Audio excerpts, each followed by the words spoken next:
Hey, you. Welcome to Into the Wormhole with Larissa and Lauren. We're going to talk about Star Trek like we usually do and have a good time doing it. And I am Lauren Lowen, and my captain is here, Larissa Maestro. Hey, what's up? All right. That was dumb.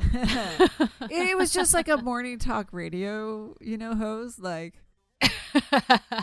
We need the goofy sound effects. Yeah. Traffic's Morning drive time. Traffic on the loop is crazy, right? Like traffic and weather. we need some Hawaiian shirts. Okay, so we don't want to give anything away, but we just finished up a cool recording session with some podcast neighbors. We're going to be on there talking about Star Trek, but maybe they should just follow us on Instagram, and we'll keep them waiting to see what that is exactly. Yeah, we have some exciting stuff coming up for you guys soon. We've got fun plans, more cool stuff, more stuff with friends. This is like the perfect time to be podcasters. Right, but it does mean that tonight we are recording later than usual. I think we're a little loopy, but we have a fun episode planned. We are going to kind of celebrate the release of the trailer for the animated series Lower Decks that is coming to CBS. And to kind of pair with that, we thought it would be fun to revisit the episode from TNG Lower Decks from, is it season 7, episode 15? It is. Oh my gosh. Woohoo! All right, I got one. She got one. We'll just celebrate every time Lauren has episode information. I need a bell. You are always so prepared. It's funny how you're like, I did it, because you're always so prepared. I don't write down that stuff, though. There's a lot of names in this episode. I think I'm going to have to depend on you. Oh, yeah. I've got the names. I'm on it with the names. Yeah, because I'm just like, Vulcan guy. Yeah. Or, Yeah. I'm so excited about this because this is a really good episode. You know what it is? It's always one that when I read the description, I think this is the last thing I want to watch. Yeah. Because I'm thinking like, it's an episode about a bunch of Star Trek brats and they're working against the Star Trek crew that I love. I don't want to watch that. But then you watch it and you're like, oh, this is a good episode. Yeah. Or for me, I think it's like, oh, they're not going to be spending time with my friends. Yeah. Like I'm not going to be hanging out with like the people that I already know, which is like part of the reason I rewatch Star Trek all the time anyways, because I just want to hang out with my friends. But you do get to hang out with your friends in this episode. You just see them in a different light. Yeah. It's not like Saved by the Bell in space, which is kind of like what you're worried about when you read about all these, junior officers and stuff. And that being said, there are definitely plenty of things for me to comment on and make fun of with this episode. So, oh yeah, absolutely. I think it'll be a fun one for us to discuss. Well, and then we'll talk about reactions to the tiny trailer that came out. Yeah, and I've done a little digging just to get some behind the scene facts. There's not like a bunch. We should mention that even though the animated series is called Lower Decks, just FYI, I mean it's not like the same characters from the season 7 show. Yeah, like there's like a Lower Decks style episode on Voyager to. It's just like more like focusing on not the bridge crew, like not the people that are excellent at their jobs and like used to this stuff. It's like newbies who are like, it's the less glamorous, kind of getting you. Yeah, the less glamorous side of Star Trek, which yes. Brings a lot of hilarity. And I think even though we're going to have a much more organic discussion about this episode, here's my really quick synopsis, if we do want to put it in. Oh, yes, please. Okay. I think it would be good to have a synopsis. So this is a synopsis of TNG Season 7, Episode 15, Lower Decks. It's about following a group of junior officers and, like we said, the less glamorous side of Starfleet. And all you really need to know is you find out like 2 of them are up for the same promotion. So there's that kind of drama. It's kind of their perspective of things going on. And then we find out that one of them, who is a character from another episode that we'll talk about, she is offered a dangerous mission to get a Cardassian Federation informant across Cardassian lines because she is Bajoran. I have problems with this plot point, but we'll get into that. And unfortunately, by the time the end of the episode comes, we found out that she has been kind of lost in the line of duty. So it's a little bit of coming of age. So my first thoughts on this episode are that I generally really like it. I think that it's well written. I think it's well edited. I think it's well acted. I like the fact that we're spending time with our bridge crew in a different way. And I like how we sort of get to see what they're all like in leadership positions and how their subordinates see them and interact with them.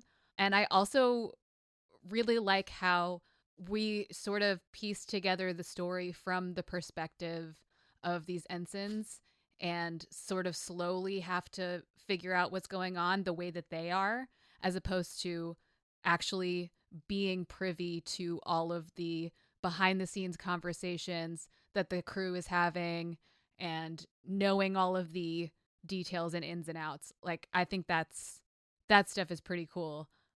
Also, maybe this is TMI, but I am on my period right now, so this episode made me cry several times. But also, it probably would have made me cry regardless of where I am in my cycle. But I'm extra emotional right now. Just like the end of it? No, like the mostly moments with Sito. Were the ones that made me cry. I'll be curious to talk about Sito with you because she's one of my biggest problems with this episode. I have a lot of conflicting feelings about how she's used in this episode. Yeah. For me, it's more of a storytelling thing. I mean, this episode is really about Sito, honestly. Like it is like about the ensigns on a whole, but like she's the main one. Yeah, that is true. It becomes about her and kind of how her story like affects the group that were introduced in the very beginning. Like they're a little like friend group. They're like a little crew. So we probably need to rewind a little bit and talk about First Duty. Is that the episode that she's originally from? Where? Yeah, the when she's a cadet with Wesley. You want to do that? I didn't actually rewatch that episode. I mean, I won't get it fully into it, but this is of the group of ensigns. One of them is Sito Jaxa. It's like Jaxa, but I can't remember how to pronounce it. Anyways, Jaxa. Yeah, we're gonna call her Sito. But she is a Bajoran, and there's an episode called First Duty. A lot of people know it because it's when Wesley is at the academy and a big showy flight demonstration with the pilot cadets goes wrong and somebody dies, and Wesley and his friends kind of basically attempt to cover it up as an accident, and Wesley feels very uncomfortable with this, so he's put in this awkward position between his friends and telling the truth. Also, a lot of people know it because it has Tom Paris. Robert Duncan McNeil thank you in this episode as a baby cadet, and then who interestingly enough was supposed to be the same character when he went to Voyager, but they realized they were going to have to pay rights to that writer for continuing to use that same character. So that's why they're like, screw it, we're just going to make a whole nother character, Tom Paris. So anyways, one of the cadets that is involved in this cover up for the death of this cadet is Sito, who comes back in this episode. She says she's been on the ship for 7 months. So part of this episode is, I don't even know if it's accurate to call it a redemption arc. It's just sort of a continuation of her story. Yeah. I agree. I don't feel like it's redemption. Yeah. Like, honestly, when she's talking to Picard at one point, and we later find out he is sort of like testing her, but he's sort of like, you were involved in this horrible thing, and I don't know if your character is up for being in Starfleet and being on the Enterprise. And she says, I just wrote in my notes, oh, wah, wah, wah, when she responds. Because she says, she starts to going about like, I didn't have any friends after that incident, and I had to take my flight course alone because nobody wanted to take it with me, and I stuck with it. Doesn't that say something about me? And part of me just wants to be like, no, like, I mean, those were the consequences of your actions. And compared to that first thing you just talked about, which is like covering up the death of not only someone and a friend, and especially in that episode, it's like they're worried about being expelled. They're not like horrified, it seems, by what they've done. Yeah. Or like, we're going to be put in jail for the rest of our life, space jail. It's just like, oh, but we're going to be expelled. That's horrible. It just seems so like entitled and privileged of a concern. Yes. So I honestly don't like a lot of those characters from First Duty. No, I mean, that episode is that episode makes me roll my eyes, to be honest. Yes. And it just seems like Wesley joins the popular kids table, and it turns out they all suck. Yeah, pretty much. So she's in here and she's talking about, the price she had to pay. I'm like, no, like, you didn't have any friends? That doesn't sound nearly as horrible as what you did. So sorry, I'm not really feeling any sympathy for you.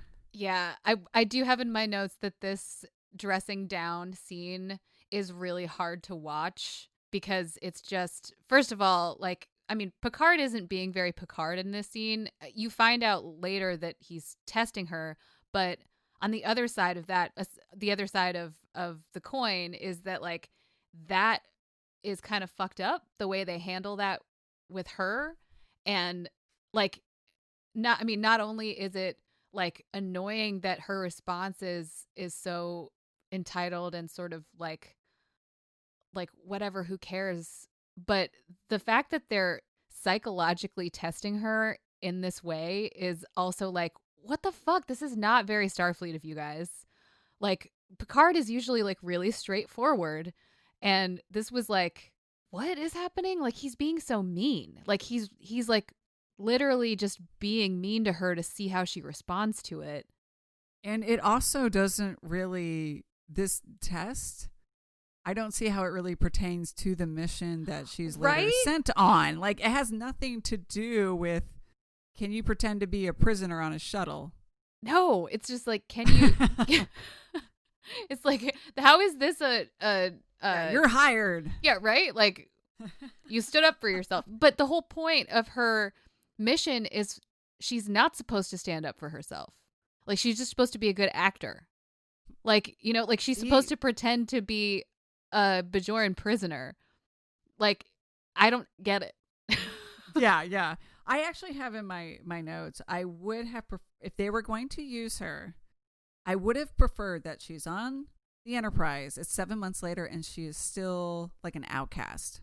Like, maybe she has found these friends that they introduced in the very beginning, but that we see moments where people are still, you know, whispering in the corner, or she's not fully accepted and she is still kind of she's wearing still that living badge it down. of shame. Yeah, or like she's experiencing her own PTSD or just like trauma from it. Because that would be realistic. Yeah, so that was some shit to go through. Yeah, absolutely. Like, that was some really hard shit to go through. And she was, if I remember correctly, like, she was like sort of on the fence about covering it up. Her character was.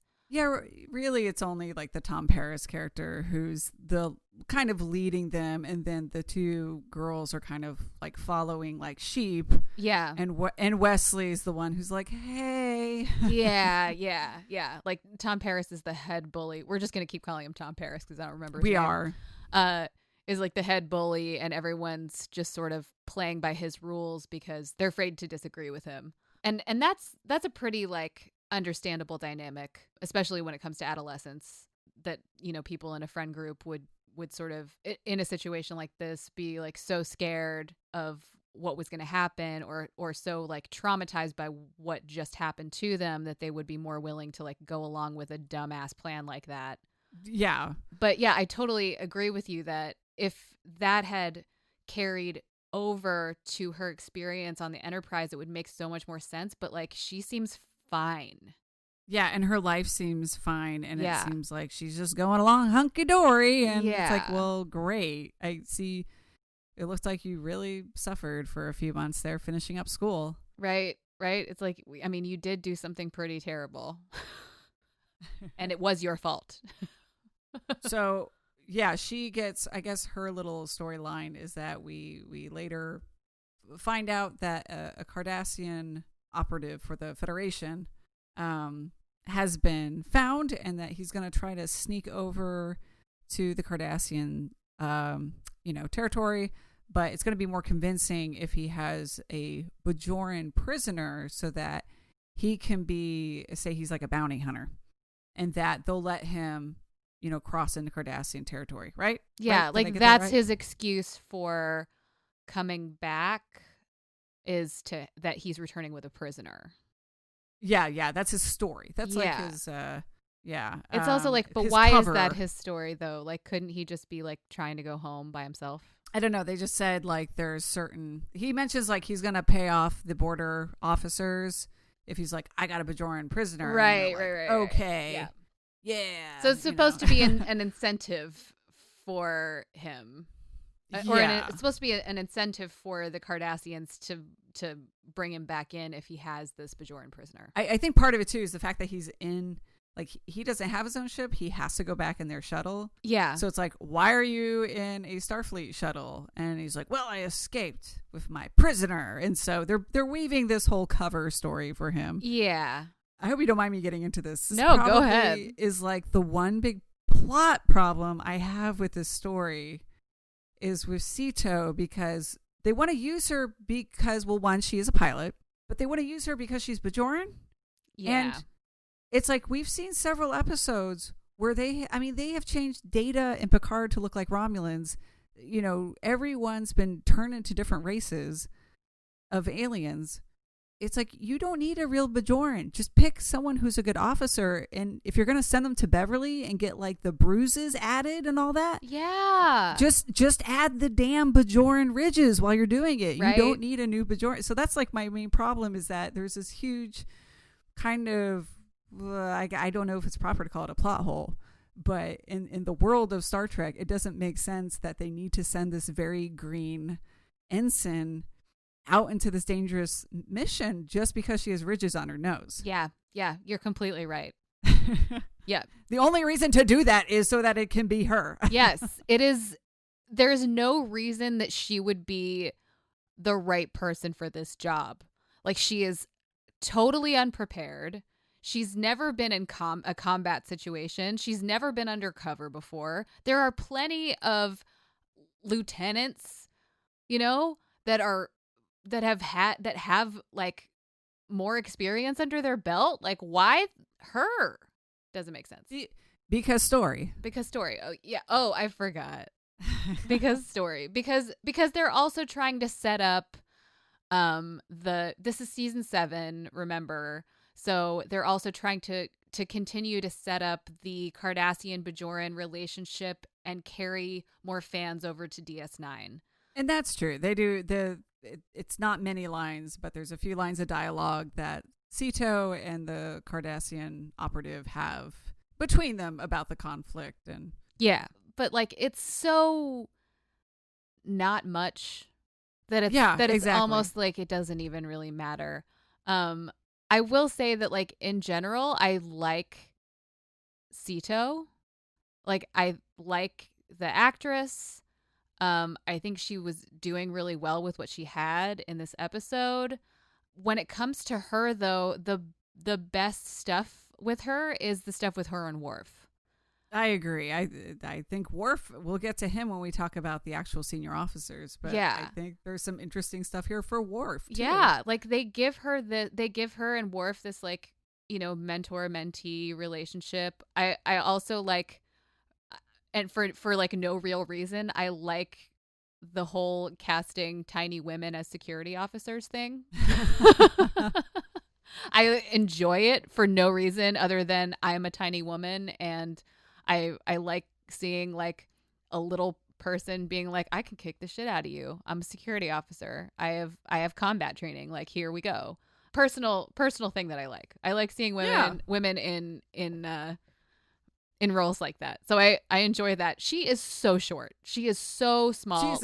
She is like a foot and a half shorter than Michael Dorn.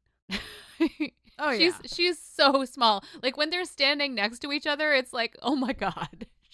Michael Dorn is enormous. Anyway. Side note, I have written down Why are Bajoran civilian clothes like totally my aesthetic? They are very comfortable. Yes. Don't you have pants like that? I do. You recently had pants, and I was like, those are Bajoran pants. Yes. I would 100% wear the outfit that Sito wears onto the shuttle. Yes. Like I would love to wear that. Somebody make me some Bajoran clothes. I love it. It's like boho. You know, like all that dumb, like that. Oh, it's like Ashley Olsen, and like remember when the Olsen twins were just like layers of blankets and coats. Yes. It's not that bad, but yeah, I don't know why. I mean, I really like loose fitting clothing that's still sort of cute. Star Trek fashion. Ooh. We will talk about Star Trek fashion at some point. Can we talk about Star Trek hair though? I know you saw something I posted on my Instagram today. Yes, let's do it. Yes, I feel like this is the appropriate place for it. But I think every, not just Star Trek fan, like a fan of anything, I feel like viewers have kind of like their own personal pet peeves of something they hone in on and they always notice it. Yeah. And maybe it's just them. For me, personally, it's the fact that like 90% of the time when we have a female who's some sort of like guest role or one-time character, holy shit, they always look like they come out of a Jane Austen novel with their hair being the most tight, like stuffy, almost kind of matronly hair. Yes. It's always... I mean, Leah Brahms, too. Leah Brahms. Shelby. Yes, absolutely. The JAG officer from Measure of a Man. What's her face? Picard girlfriend, science officer lady. Oh yeah, and from Lessons. Yes, something of a D, but Nella Darren, piano playing woman. Yeah, yes, and it's just like Janeway for a few seasons. But it's like that's one of the things I don't get is like these, and you can't tell me it's rules and regulations, by the way. Yeah, absolutely not. Because we see plenty of characters who don't have their hair up, like Beverly Crusher, hair down. Like Deanna, hair down, even when she gets promoted. Dax, like she has a ponytail. Yeah, I can't think of any other time I see a ponytail on a Starfleet officer. There's this thing about like, I feel like sometimes like futuristic design, they like go back in time to find inspiration. They like go way back in time to find inspiration for stuff because like maybe it's so old that people won't remember it, but like that doesn't work for this.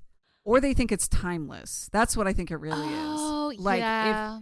Because if they really did, I don't want their hair to look like it's 1992 and they're going to prom and they have like, you know what I mean? Yeah, but like this is like Anne of Green Gables hair. When I was a kid watching it, I would think these actresses or these characters were like 40 something, and then later I'd look up on the internet. They're in their 20s. Yeah, they're like 28 or something. And yeah. Like, well. Like all of them have Regina hair. Oh. Yes. You know what I mean? Come on. If you don't know what I mean, listener, watch the episode Ship in a Bottle. There's a character who has this hair, but she is from that time period. So it makes sense. Yes. Anyways, thank you for my rant. Star Trek hair. I highly enjoyed that rant, and I agree. So I would like to just really quick talk about Torek. Yes. Because if you have seen Voyager, this actor also plays basically the same character on Voyager. Different name, but basically the same character. And I looked him up. His name is Alexander Enberg, and he's actually Jerry Taylor's son. Oh, really? Yeah. I was like, oh, hello, little Star Trek dynasty there. That's cute. For those of you who don't know, Jerry Taylor was a writer on Star Trek. She was an important writer. She was one of the first female writers on Star Trek, and she's like, partially responsible for creating Captain Janeway, and she's very cool. So I thought that was an interesting little tidbit of information. This dude literally is the same character, though. Like, if you watch Voyager, it's like, oh, it's that dude. He's the same guy. Yeah, well, and it's funny extra Vulcan. Because I do remember reading how given that this is season 7 and Voyager was announced like in the time frame of the 90s, a lot of people were speculating that these lower deck characters would end up on Voyager, including him. And they were, quick to say, the next gen people were quick to say, no, like we're not just dumping all these, like college kids. But yeah, the idea of him, I guess, carried over into that character. You're right. Yeah. And literally the same actor. And that really like awful episode where he's going through Ponfar and like, oh yeah, that is him. And he's like attacking B'Elanna, and then she's that's horrible. He's too horny. Oh god. I mean, we could just like have a whole episode where we talk about what the fuck with Ponfar. Anyway, Valentine's Day. Yeah, Valentine's Day. We'll just talk about Ponfar. I mean, he's just sort of a boring Vulcan character. The only interesting thing for me is his interactions with Geordi, which are kind of fun because Geordi is very casual and laid back, and especially casual in the way that he speaks. So like he'll like say something like, yeah, totally. If you ever have any ideas about that, just let me know. And that's him closing the conversation off. And then this guy's like, sure, let's talk about it right now. Yeah, when it's a good time, let's schedule something. And Jordy's like, I'll get back to you. I gotta go. I'm literally here. walking out the door right now. Or like the whole scene where like they're trying to make the shuttle look like it had been in a fight, and Jordy's like trying to like casually, like lightly be like, don't ask questions about this because it's classified, and Torek just is not getting the hint. Yeah, like stop barking up this tree. Yeah. Keith's question was that Vulcan doesn't know his place. Yeah, and that's just like kind of a dumb Vulcan trope, like the like sort of like superiority complex thing. It seems more like he's oblivious in this case. Yeah, like he's definitely culturally oblivious, but it's also like, you've been through the academy, like you should like know better at this point. I do like the idea of him being kind of like overly ambitious, but like catching himself, like yeah. Like the one moment in the poker scene where he's like, do you think I've permanently damaged the relationship between him between him and Geordi. And like he's aware of it. I would that kind of seemed Vulcan, but at the same time it seemed like Vulcan with a twist in a way. Yeah. I will agree with you that there were some moments. There were some moments that made sense with him. But I mean, mostly I just didn't really care about him very much. Yeah. And I'm going to say the same thing about what's his face, Clark Kent kid. Ensign Lavelle. My notes are, hi, this dude is boring. My illustration students and we had this running joke because someone brought in a drawing of someone and we all just called him Default Human. Yeah. This character, and that's how I feel about Lavelle's character is like, you're the default, like they've casted this guy over and over again in TNG, not the actor but this type. Yes. And it's like and this version is probably the best looking. Like he looks like he comes from an Abercrombie and Fitch, ad. Like yes, that's exactly why I called him Clark Kent. Yes. It's like all American boy.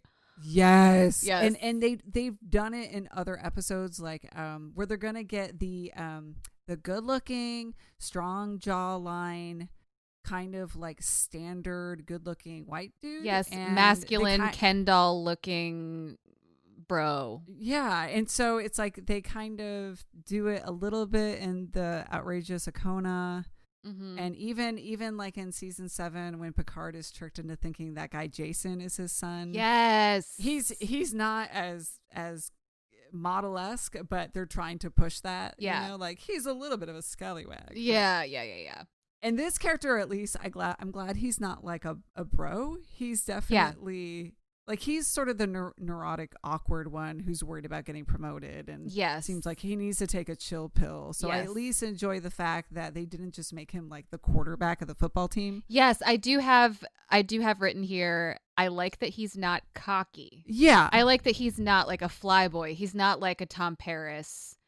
He's not like entitled. He's not expecting to be rewarded for no reason. And I do also like that he's the one that's in the dark the whole time. Right. Like he doesn't know shit about anything. And I really do think that if Sito hadn't died, she would have gotten the promotion over him, because he's not that interesting and he's not that exciting. I don't really care about him that much, but he's not shitty. Yeah.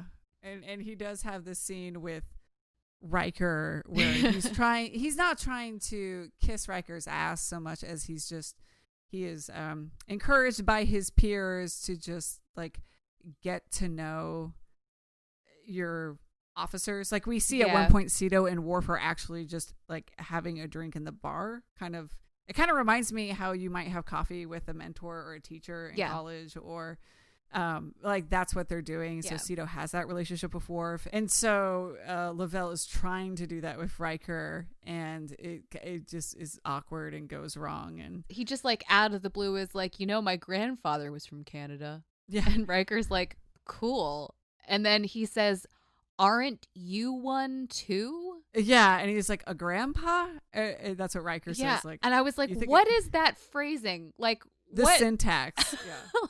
What are you? Why would you say it that way? And I mean, it seems like it was formed that way to like make that joke happen. But it's also like, oh, you're nervous. Yeah, like no one talks that way. Keith did like the fact that when he excuses himself, he like effectively leaves his drink and the new drink at the bar. Yeah, I mean it's funny. It's cute. He's just, he's not like the most developed character, and I feel like the fact that they cast a Ken doll was sort of detrimental to this character in a way, Yeah.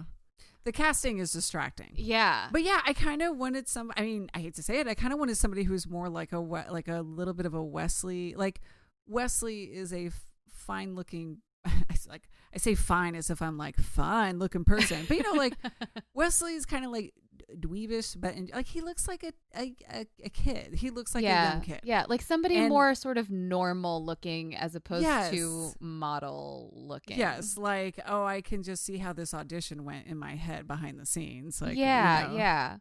Like or like somebody a little like, even somebody like a Michael J. Fox or something that's like, just sort of like more of a baby.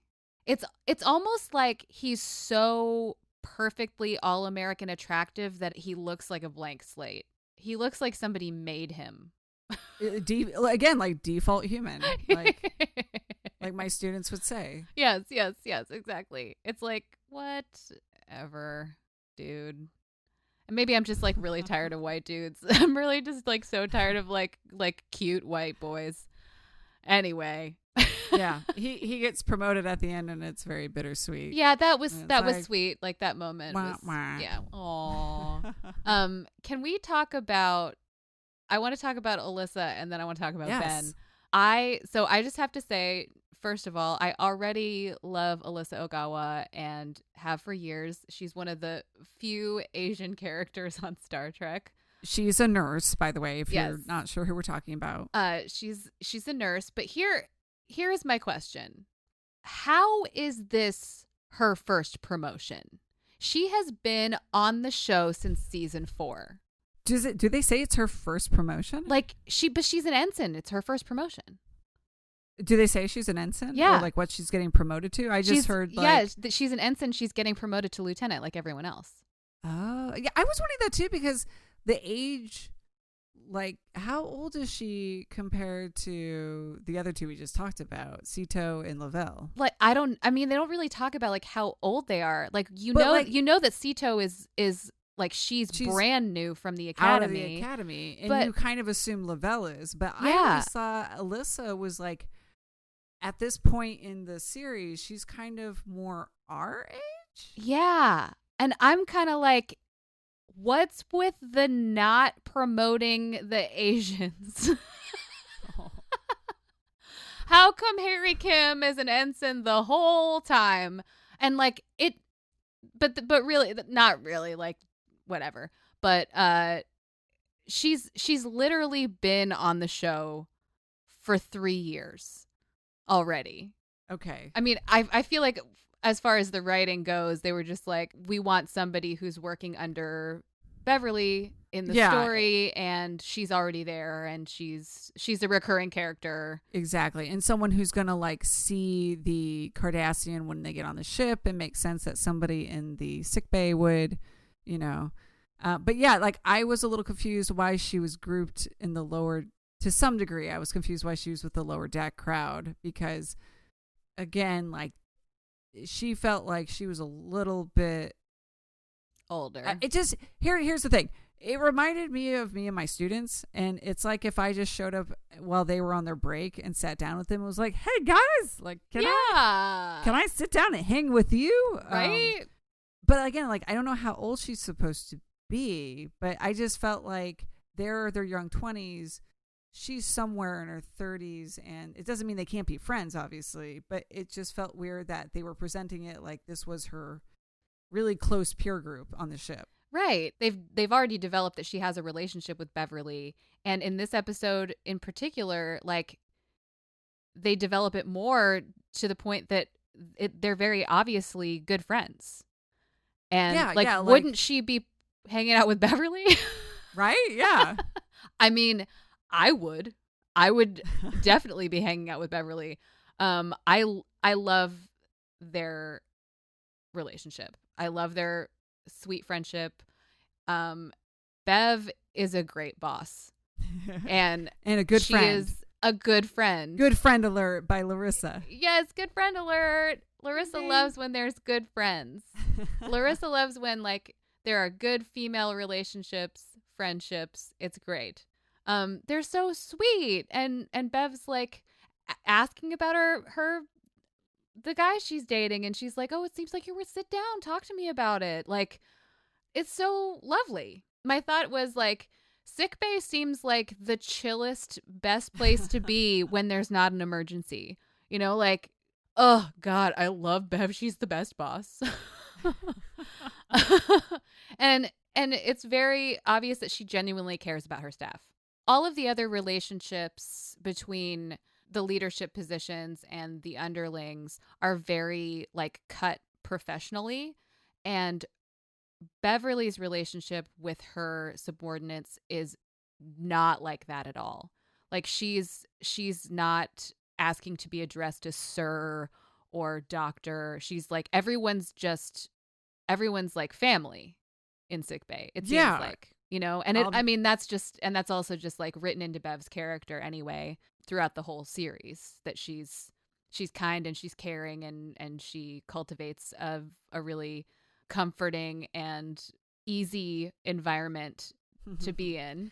It's a safe place. Yes, she creates a safe place. And it is interesting to like compare that relationship to the other relationships that people have with their bosses on the Enterprise, because no one else has that kind of relationship with their boss. Yeah. Alyssa is in a great spot. She is.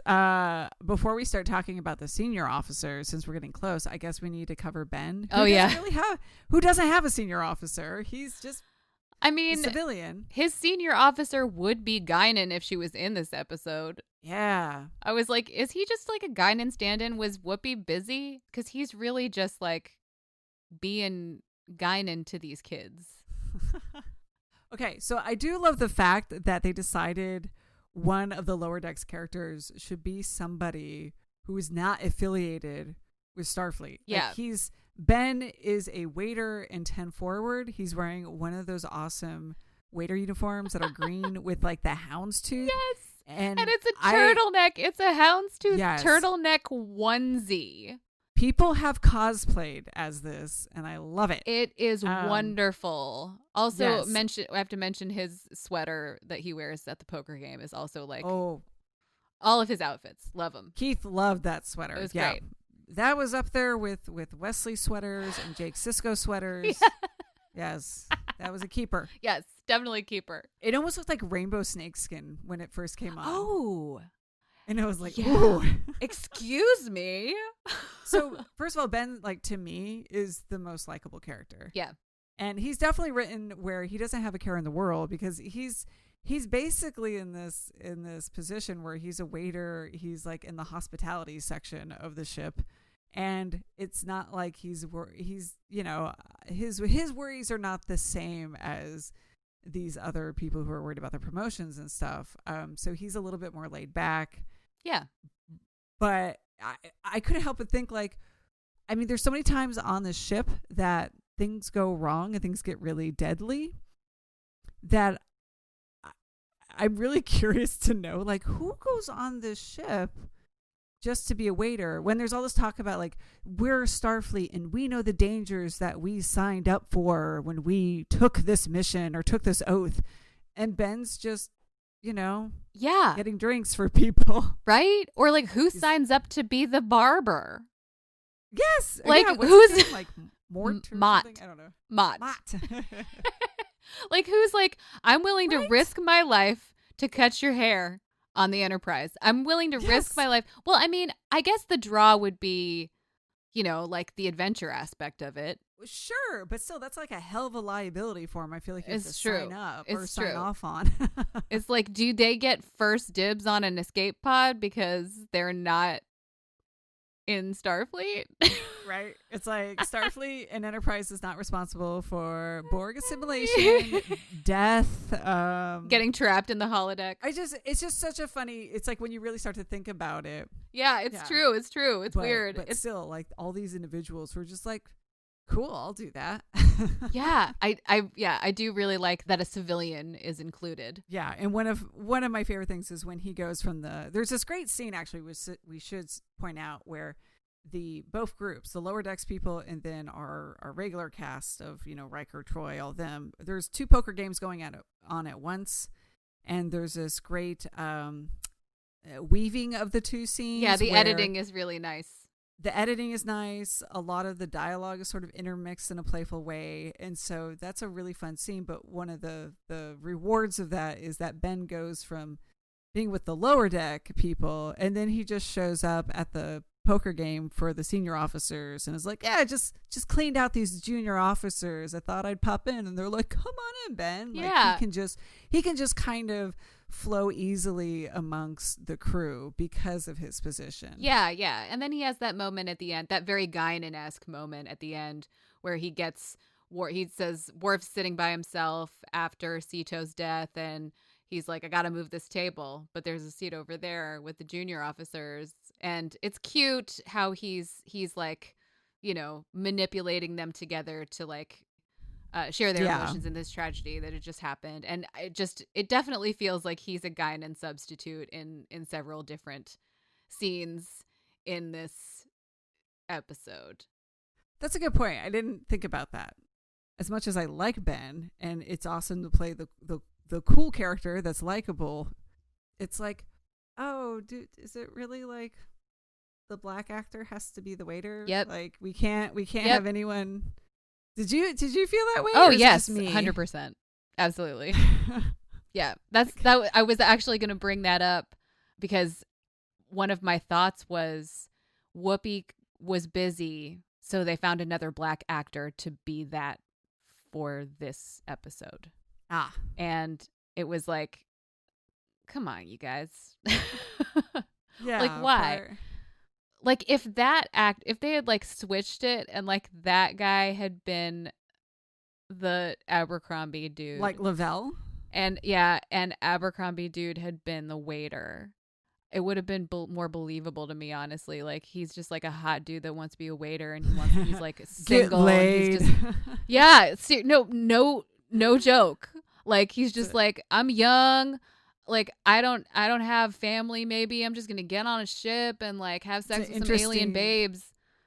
That's an interesting point. I didn't think about that, like switching them. Because in my mind, like even to your point that you've made before, it's like we also, he could have easily been the Vulcan character, or, you could have. Yeah. So for me, it was sort of like, oh, okay.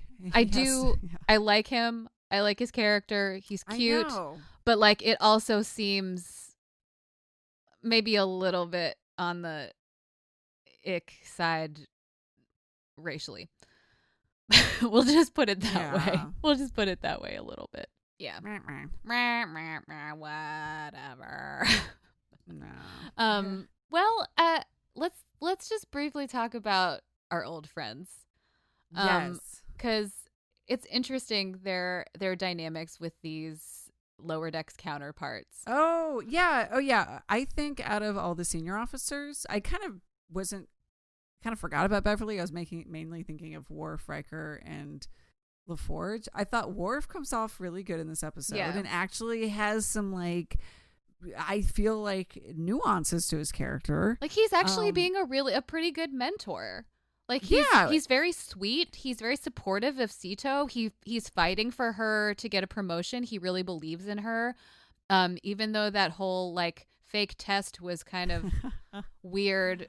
I mean, the fake test related to the Picard fake test. We don't know how much Worf knew about that test being a fake test, and if this was like an extra part of the other. Right. Was this an extension of that fake test? Also, how does any of this have anything to do with the mission? We don't know.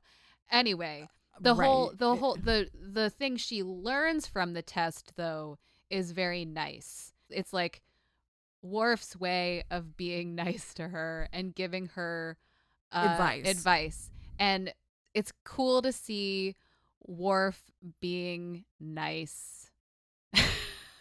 Worf, and here's the thing I actually really like is that the way they handled Worf's relationship with Sito seemed very Worf-like appropriate to Worf. Yes. Where it's like, of course, anyone under his command, he's going to be very protective and loyal. That makes sense for him as a character, as a Klingon. But then also the fact that, like you said, the fight scene's kind of awkward, this like fake test. Mm-hmm. But at the same time, that actually does kind of make sense for Worf. Like yes. Worf, that tactic works for him. Yeah, where it seems like he wouldn't, he's not going to be all like mushy or emotional like Beverly might be if she had to talk to somebody. And by emotional, I mean like more in tune with, talking about emotions. Like he's going to have to do this the way only he can. But at the same time, I wrote, I sent this to you. Does Worf care more about Sito here than Alexander in any other episode? This is like the closest I feel like we get him to like a mentor fatherly figure. It's so true. He's so much more caring and like kind to her and like patient with her. Yes. And like really just like nurturing. I was gonna say he's really nurturing, and it's like this is the way I feel like eventually he should have come off as a father to Alexander. Like we see Worf's potential as a good Klingon dad, and he's doing this for Sito and not for Alexander. Like it's sad. Yeah. Riker, I feel like also comes off a little bit like an asshole. Yeah. I remember in our one of our earlier episodes when we were talking about transporter accidents, and you said, which was the Thomas one, mm-hmm. Thomas Riker. You said like it seems out of character for Riker, and that's how I felt about this too. Yeah, where like he's impatient and he's rude and he's like judgmental, grumpy. Yeah. And until Deanna calls him out. Yeah, she totally is just like making fun of him, and it's really cute. Like her being like, "You're just so lucky that they realized that you were."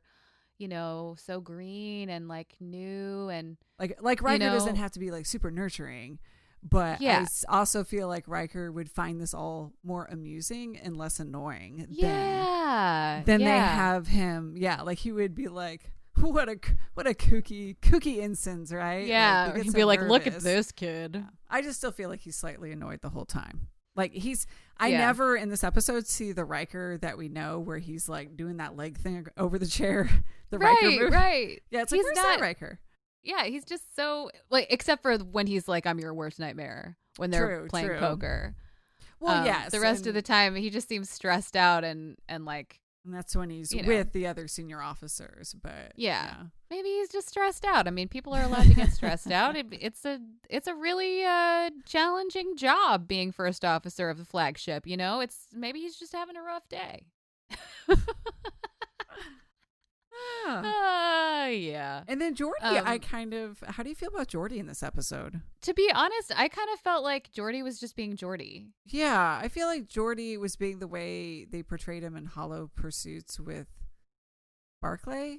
Yeah. And it's like, once again, Geordi's with someone on his team, but he seems to be, I thought he also came off as being a little impatient. But yeah, I mean, to me, that seemed like a breakdown in communication, and Geordi has had those problems with people in the past. So that's why it seemed like, to me, I didn't feel like I got anything new from Geordi. Yeah, like, exactly. It was just like, oh, this makes sense. Like, it makes sense that like I said before, how like Geordi is very casual with the way he speaks, and his interaction with a Vulcan whose culture is very formal.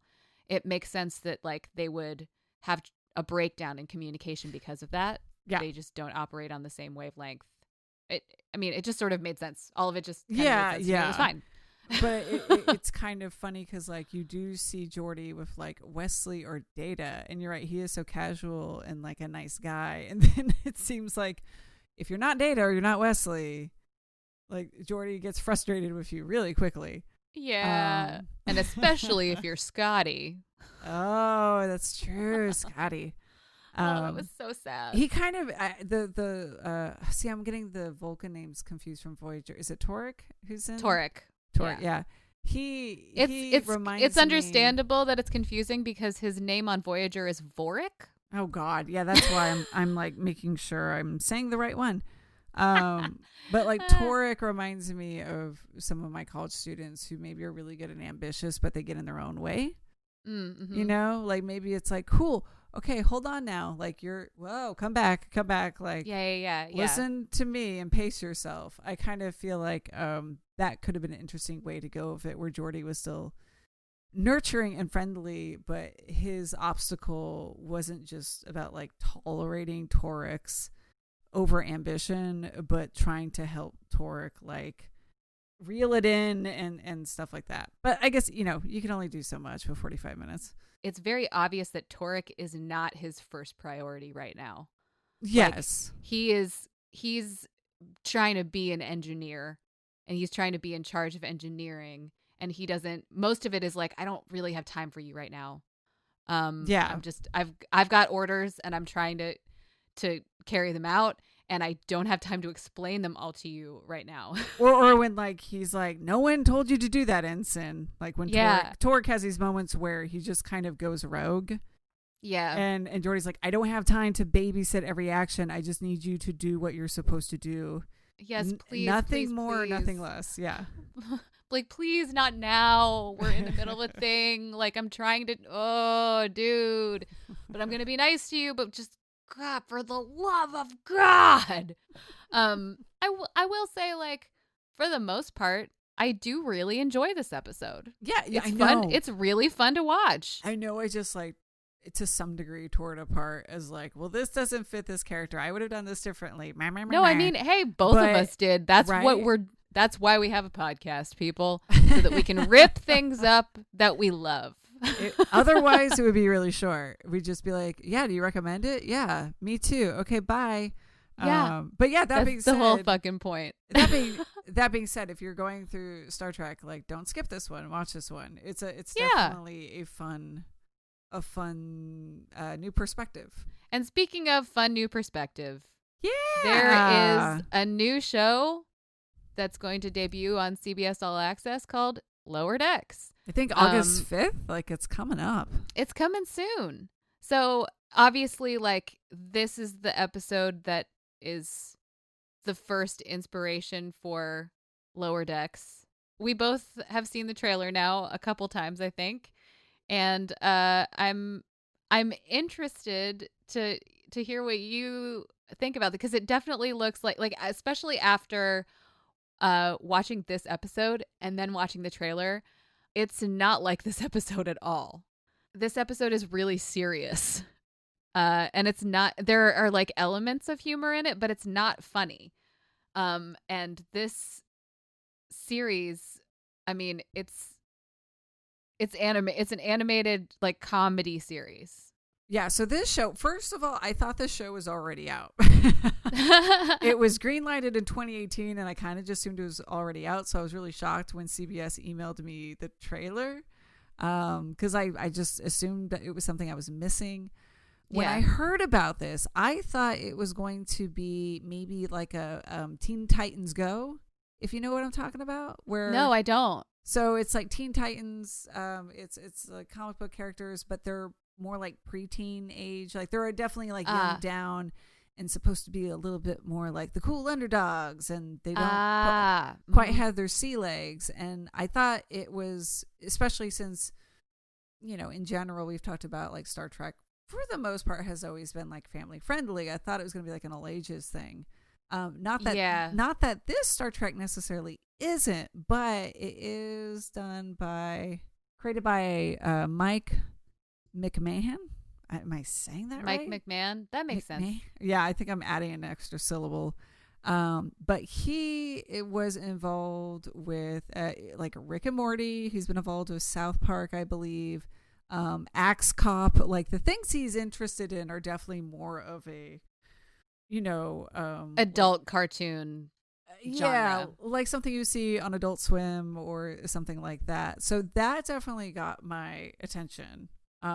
Because like I am like a Rick and Morty fan, and the fact that he has been involved with that and other things kind of along that vein. Yeah. I think it's going to be like that, but like a lighter version. I don't think it's going to be that, like they're going to push it to that extreme. Yeah. I can't see that being same here. The direction it goes. I can see it being more of like Bob's Burgers. Yeah. You know, yeah. like where it's still pretty PG, but some of the subjects you can watch it with your kids, but there will also be some adult jokes in there that maybe your kids won't get, that there might be some more not heavy, but like some more adult subject matter. I mean, from the trailer, it's obvious there's going to be adult subject matter. Yeah, there's one scene in particular. You're probably talking about the one I am, where the nude scene. Yeah, there's this character who is naked. He swings around the chair because he's trying to be seductive, and only to find out that it's his female comrade who he was not expecting. So it's like I saw that and I realized, oh, okay, this is kind of meant, you know, this isn't meant for like, you know, little kids. Yeah. I mean, and even beyond that, it seems like it's going to be more adult than the animated series was. Oh, yeah. Because the animated series was still very rated G. Yes. I have seen a couple of things, and it was a long time ago, but it's very fun. It's especially fun because it's the whole TOS cast. You know, so it's all the original voices. Yeah, so, like, it really is all of them. Yeah, and I love that animation style, that like old, sort of like Hanna-Barbera. Yeah. You know, where the chins don't move. It's just the mouth. And the harsh like black lines in the eyes and stuff. I love it. And I mean, this definitely leans more toward Rick and Morty than it leans toward the animated series. Yes, yeah. So I'll be curious kind of see like where they strike that balance of still, you know, trying to bring everyone in, but also kind of making it hip and cool for, you know, today's audience. Yeah, because we all know that sometimes when Star Trek tries to be hip and cool, they fail miserably. I just think it's like, just let Mike McMahan, like just let him do his thing. That's probably my advice, is like, this is a good time to delegate and let these animation people, story writers, like do their things that have been, you know, involved with other successful franchises. Let them do their thing. Yeah. Yeah. Alec Kurtzman, I'm looking at you. Yes, right? Please don't overstep. Please just let it happen. So, I mean, this is not the only Star Trek animation since the animated series. There are those 2 short treks that that's true. are lovely. I have not seen them yet. I know they're supposed to be stunning.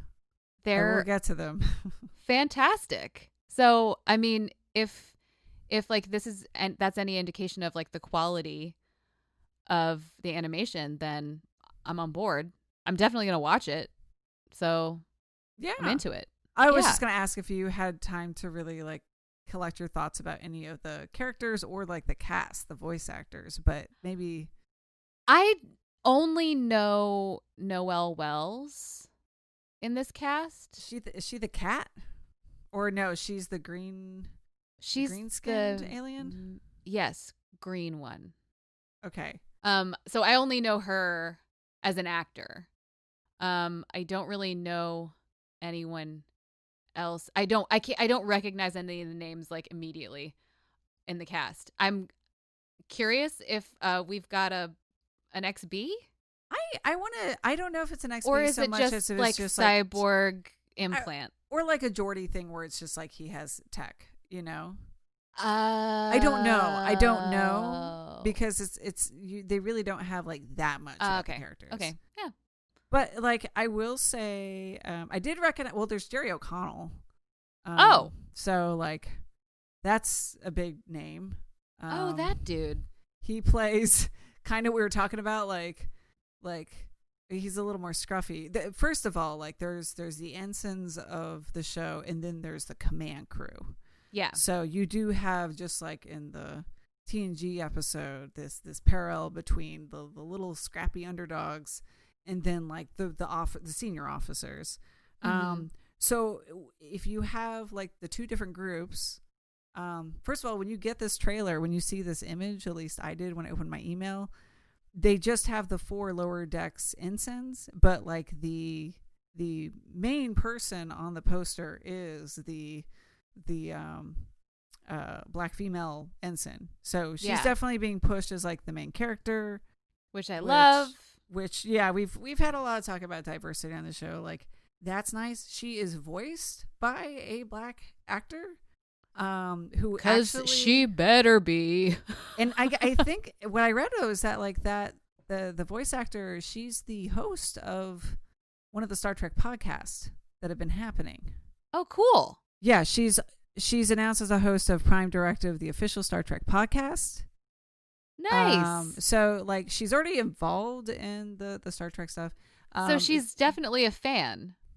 Or at least involved already in their operations, which is nice. As we know, to be a host of a Star Trek podcast, one must be a fan.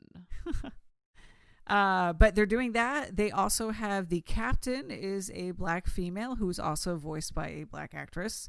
So, and then I noticed better be the person you were wondering who's an XB. He looks to be like a person of color, and his voice actor is a person of color. So it looks, especially right now, like even though this show was greenlighted in 2018, and I'm sure these decisions were made before current times. Yeah. I don't know if you've really kept up with some of the things that have been happening with animated shows, but a lot of them, Simpsons, Family Guy, are now saying they're going to recast any non-white character who's being voiced by a white actor so that their voice actors will actually be non-white voice actors. Yes. And so, like, it's funny because, again, this just happens to be like that, but because of the timing and the fact that this show was, already animated and recorded, this came before all that. Yeah, yeah. And I mean, it is Star Trek, so like they better. We hold Star Trek to a higher standard because they have been making a consistent effort, whereas with other animated series who don't have a reputation for diversity already, like they're just having to fix this now because nobody even noticed. But with Star Trek, like people would, for real, because nobody even noticed it, or like the people making noise about it weren't as big of a deal to like executives or whatever. But like as far as Star Trek goes, like they know that their fans are going to be looking all this shit up. So like if you show me a cast that looks this way when they're illustrated but looks a different way when you take pictures of their actual faces, like me as a Trek fan, I'm going to feel betrayed. Yeah. You know? I don't mean to rain on our parade, but I do have just like a tiny footnote of like, almost there, which was when I was going through, because I really wanted to see who is behind the characters. Mm-hmm. I predicted that the green-skinned girl and the cat doctor were still going to be white voice actors. Yeah. And they were. Yeah. And that kind of, and that disappointed me. And I spent this morning trying to figure out like, why do I have a problem with that? And it kind of goes back to some of the stuff we were talking about with Josh. Mm-hmm. But for me, I think it's a point of, you know, right now, for instance, there's a lot of great, kind of like bring in people, like we're saying, bring in people of different backgrounds and stuff like that. But I guess also what was a little discerning was you also, when you're trying to do representation and diversity, you want to make sure you're not accidentally suggesting something that is also harmful, which is the idea that Black voice actors can only voice a Black animated character. You know what I mean? Right. Like last time we were talking about like, hey, if you have a story and it happens to relate with trans issues, maybe you should try to, you know, find a writer who is trans and can speak to that experience. Yes. So it's like, let's say Star Trek contacted that writer. They make a beautiful script. It turns into a beautiful episode. And then Star Trek goes, great working with you. We'll contact you again when we have another trans issue to deal with. And then that writer's like, hey, I also just want to write about like sci-fi stuff. You know, like I can do other things. Like you hired me because I'm a writer also. Yes. Like, I am trans, but also a writer. Like it's, I totally see where you're coming from. The thing is not to, don't put them in a box that's also limiting. Yes. Yeah. Like their perspective is relevant across the board, not just about their specific existence in a body. Yeah. Right? Yeah. So like my perspective as an Asian American woman, I mean, I have a perspective on lots of things, not just what it's like to be an Asian American woman. I also have a perspective on shoes. And I also have a perspective on cats. I have very specific perspectives on lots of different things that have nothing to do with my ethnicity. Exactly. So, but which might be informed slightly by ethnicity or by my gender. So like just giving someone only like you're trans, so you only write about trans things that's some bullshit. Yeah. And so like, because you let white dudes write about all of our experiences already for hundreds of years. Exactly. And so yeah, it's kind of like one of those things where it's like, okay, this is great, but also just make sure you're not suggesting a harmful narrative of like, like imagine if you wanted to be a voice actor and they're like, ooh, we actually don't have a half white, half Filipino character, but we'll let you know when we do. And you're like, yeah, but can I just audition for the cat doctor? Yeah. And like, we're going to save you instead for when we have a half white. And you're like, no, I kind of just want to see if I can. I would really love to be the cat doctor though. Yeah, can right. Somebody, I have experience. I was going to say, we just said, you know about cats, but yeah, I mean, hopefully my point comes across where like, you want to make sure you're not limiting people to certain elements of them. And it's like, well, yeah, like the whole point is like anybody could then be the cat person or the green alien. Yes, exactly. Like really like any, like the whole, the exciting thing about aliens is that they're fictional right now and they can be played by anyone, especially when they're animated. Yeah. So it's like, I'd like to at least think that when they were narrowing down the voice actors, that maybe there were many different types of people considered for those two characters. But yeah. I mean, we'll have to see. I'm excited to watch it. I really enjoy animated stuff. So, like, I'm currently in the middle of rewatching Avatar: The Last Airbender right now, which has been very nice, and I'm quite enjoying it. So I'm excited to have like a new animated series to try out. Yeah, it's funny. I've heard really good things. I've seen episodes, but it was on for a while. So, but interesting fact, the creator went to my alma mater, went to RISD, Rhode Island School of Design. The creator of Last Airbender? Uh-huh. Oh, cool. Yeah. It is quite a lovely show. So yeah, I'm excited for some more animated stuff. It might be, interesting to see like an artist's take on an illustrator's take on Star Trek. I mean, they can just do so many things they probably can't do because it's animated. You can animate anything. So it'll be fun to see what they come up with. I do want to point out two things though that we have talked about. One, the green haired skinned girl has, like I said, kind of your haircut. She has like which I feel like right now we're seeing a lot in animation is the undercut. The undercut, but like different hair. I don't see any Jane Austen hair. And then we do have, I think, our white awkward ensign. He definitely has like a very neurotic vibe, like Lavelle in Lower Decks. But I like the fact that they've kind of made him a little bit what we're talking about. Like he seems to definitely come off as a little bit dweebier, and more relatable in that role. So yeah. He's not the like. It seems like the Jerry O'Connell character is going to be the dude, like, the strong jaw bro. Yeah.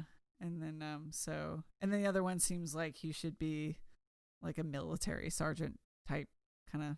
Yeah.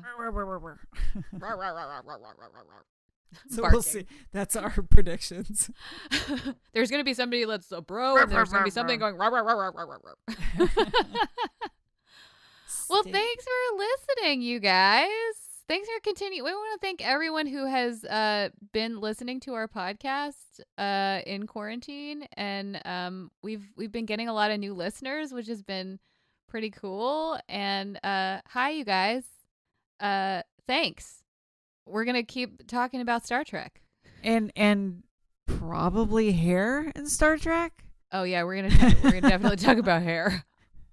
It's come up before. The hair, we're going to talk about hair. We're going to talk about fashion. We're going to talk about actors trying to play instruments. These are all things on our list of shit to talk about. We're also going to have some more special guests in the future. Like, it's just, here we go. It's happening. And we're going to be special guests on other shows talking about Star Trek. So shit. Yeah. Yeah. What can we say? We're tackling the important issues. Yes, the world needs Star Trek right now. Patrick Stewart said it himself. Listen to him. Yeah, listen to him. He's important. Whew. All right. Yay! So do we need like an outro? Do we need a couple of outro options, or do you feel like you got what you have? I think I got it. Find us in the collective at intothewormhole.show. On Instagram at intothewormhole.podcast. Into the Wormhole is brought to you by We Own This Town.